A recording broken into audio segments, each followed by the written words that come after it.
د اسلامي ګوند مشر زوی حبیب الرحمن حکمتیار په یو تازه مرکه کې د اسلامي امارت د واکمنۍ خلاف خپل پخوانی سخت دریځ نرم کړی.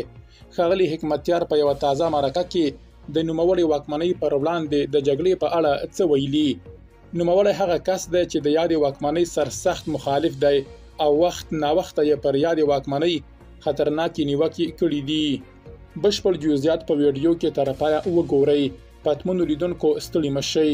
د اسلامي ګوند د مشر ګلبدین حکمتیار زوی وایي د اسلامي امارت د واکمنۍ پر ضد د مبارزې لپاره د جګړې پلوی نه دی او باید د نوموړې واکمنۍ پر وړاندې د عدم تشدد یا نه تاوتریخوالي له مخې مبارزه وشي.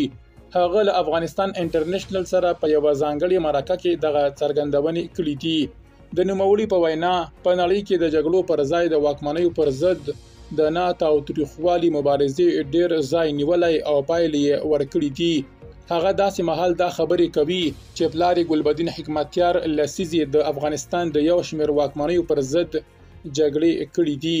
حبیب الرحمن حکمتیار ډیره کړې چې اسلامي امارت ښه او ناښه ټکي لري. که غواړو ناښه ټکي یې له منځه یوسو نو باید ورسره جګړه ونه کړو بلکې ناښه ټکي یې ختم کړو. د هغه په خبره نوموړې واکمنۍ افغانستان د بهرنیو هیوادونو له فزیکي اشغال څخه ژغورلی دی خو لا یې هم پر وړاندې ځینې ننګونې پرتې دي. د هغه په وینا په دغه واکمنۍ کې منفي ټکی دا دی چې علم او پوهې ته چندان ارزښت نه ورکوي. حبیب الرحمن حکمتیار وویل ځوانان او د پوهنتون ښوونکي خپل ځای په افغانستان کې نه ګوري. یادې واکمنۍ هڅه کړې چې هر څه انحصار کړي او یوازې خپلو کسانو ته دندې ورکړي. هغه وایي طالبان د خلکو غوښتنو او مشورو ته هم په حکومتولۍ کې چندان پاملرنه نه کوي. هغه د افغانستان انټرنیشنل د مرکې پر مهال هغې پوښتنې ته ځواب ورنه کړ چې حاضر دی له احمد مسعود سره د افغانستان د راتلونکي لپاره په یو میز کینی. درنو لیدونکو له ملتیا مو مننه.